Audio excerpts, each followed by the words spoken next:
बिस्मिल्लाहिर्रहमानिर्रहीम। मेरा नाम डॉक्टर फवाद फ़ारूक है।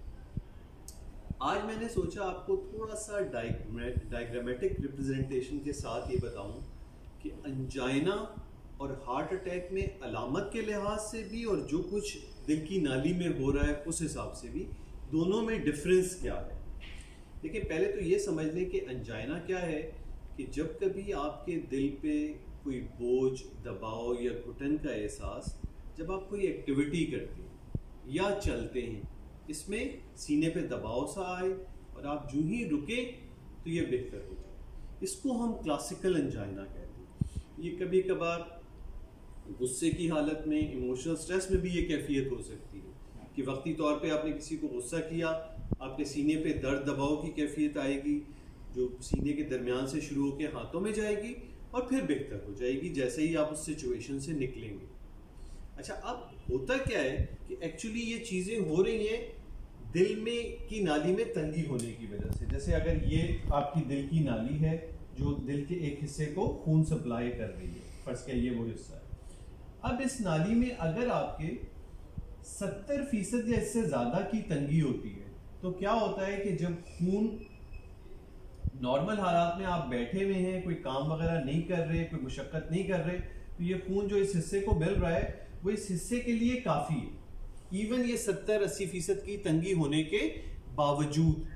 लेकिन जो ही आपने एक्टिविटी की, अब क्या हुआ कि दिल की धड़कन थोड़ी सी बढ़ी, दिल ने थोड़ा सा काम ज़्यादा किया, तो ये जो खून इतने हिस्से से जा रहा था ये अब इस दिल के लिए नाकाफ़ी था।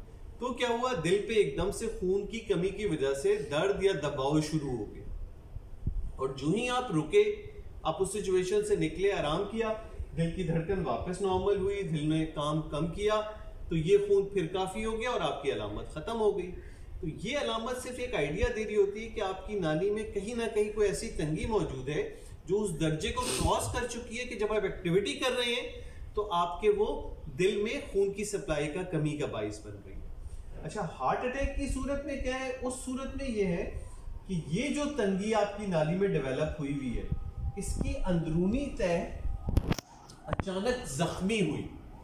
इस जख्मी होने की वजह से क्या हुआ कि इस नाली के अंदर इस जगह पे क्लॉट जम जाए, यानी एकदम से ये नाली बंद हो जाएगी।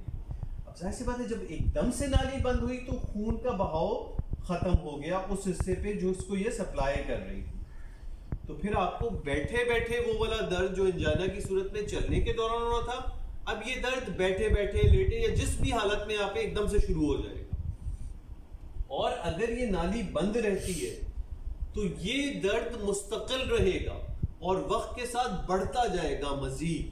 तो ये फर्क है दोनों में। अंजाइना नाली में तंगी जरूर है लेकिन 100% नहीं है, 70-80% है। और कब आपको प्रॉब्लम कर रही है? जब भी आपका चलना फिरना या नॉर्मल से ज्यादा की एक्टिविटी हो रही है तो ये आपको अलामत कर रही है। हार्ट अटैक नाली का एकदम से मुकम्मल बंद होना, और इस सूरत में जब तक इस नाली को फौरी खोला नहीं जाएगा ये मसला हल नहीं होगा। अंजाइना की सूरत में भी हमेशा डॉक्टर से मशवरा करना चाहिए ताकि वो ये अंदाजा कर सके कि आपका अंजाइना किस दर्जे में है। क्या वो सिर्फ दवाई से काबू हो जाएगा या उसके लिए एंजियोग्राफी या एंजियोप्लास्टी की जरूरत पड़ेगी। तो उम्मीद है इस छोटी सी वीडियो में आपको ये समझ में कम से कम आएगा कि अंजाइना क्या है और हार्ट अटैक क्या है। अच्छा, बहुत से लोग गलती के तौर पे अपने आप को अंजाइना का मरीज कह रहे होते हैं, हालांकि उनमें ये अलामतें नहीं होती। वो क्या होता है कि कभी उन्होंने किसी डॉक्टर को दिखाया और उसने किसी बुनियाद पे बस ये कह दिया कि शुबा हो रहा है कि आपको अंजाइना है, उससे आप अंजाइना के मरीज नहीं बनेंगे। अंजाइना का मरीज होने के लिए आपके अंदर इस किस्म की अलामत जो मैंने जिक्र की कि चलने फिरने में सीने पे दबाव होना और रुकते ही वो खत्म हो जाना, और किसी को ये पहली मर्तबा चीज हो रही है तो वो भी फिर फौरी डॉक्टर को जरूर दिखाए। और हार्ट अटैक एकदम से सीने पे दबाव, बोझ, घुटन जिसके साथ पसीने आने लगे और आपके लिए वो बर्दाश्त से बाहर हो रही हो ये चीज, चाहे वो वक्ती आ रही है और जा रही है, तब भी उस सूरत में आपको फौरन डॉक्टर के पास जाना है कि कहीं जाके ईसीजी हो सके। उम्मीद है कि इससे आपको दोनों का फर्क अंदाजा हुआ होगा। जज़ाकल्लाह बहुत बहुत सुनने का।